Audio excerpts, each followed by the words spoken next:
चुनाव के लिए गए हैं रुपौली।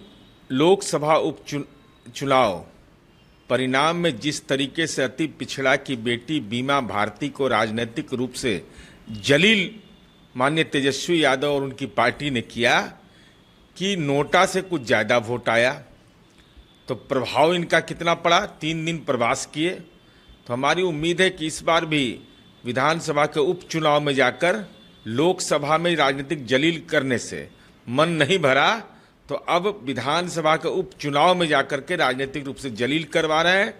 और हमारी उम्मीद है कि माननीय तेजस्वी यादव जी राजनीतिक रूप से साष्टांग दंडवत माननीय पप्पू यादव के यहाँ जरूर करिएगा। आप मन के अंदर भाव जितना भी खराब हो, लेकिन चूंकि आप प्रभावहीन हैं, यह बात लोकसभा चुनाव में स्पष्ट हो चुका है। मल्लिकार्जुन खड़गे ने इंडिया गवर्नमेंट को लेटर लिखा और कहा है कि एलओसी पर क्लियर करें कि चाइना कितना इंडिया के अंदर आ चुका है। राष्ट्रीय सुरक्षा और राष्ट्रीय सीमा पर यह राजनीतिक विमर्श का विषय नहीं बनना चाहिए।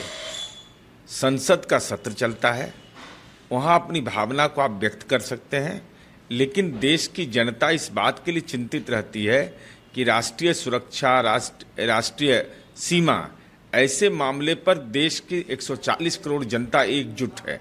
इसलिए इसको राजनीतिक विमर्श से अच्छा होगा कि इस पर शांतिपूर्ण तरीके से वार्ता कर करके देश के अंदर में राजनीतिक वातावरण सापेक्ष बनाए।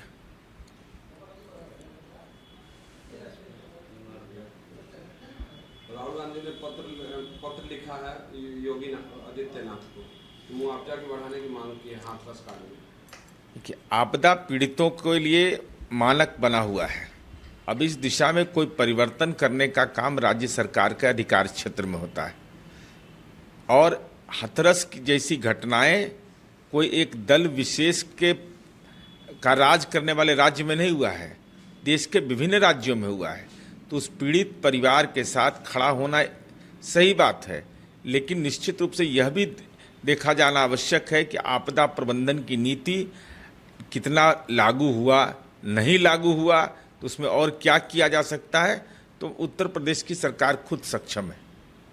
राहुल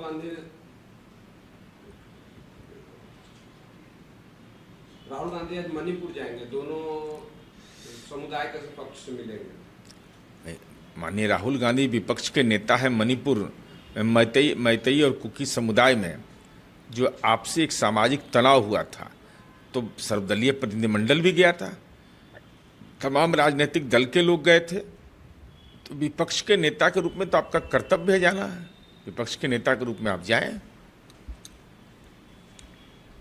कल 99 का ही फेरा दिया है मणिपुर। अगर आप ये वीडियो YouTube पर देख रहे हैं तो हमारे चैनल को सब्सक्राइब करें और बेल आइकन को दबाना ना भूलें। अगर आप Facebook पर ये वीडियो देख रहे हैं तो हमारे पेज को लाइक करें।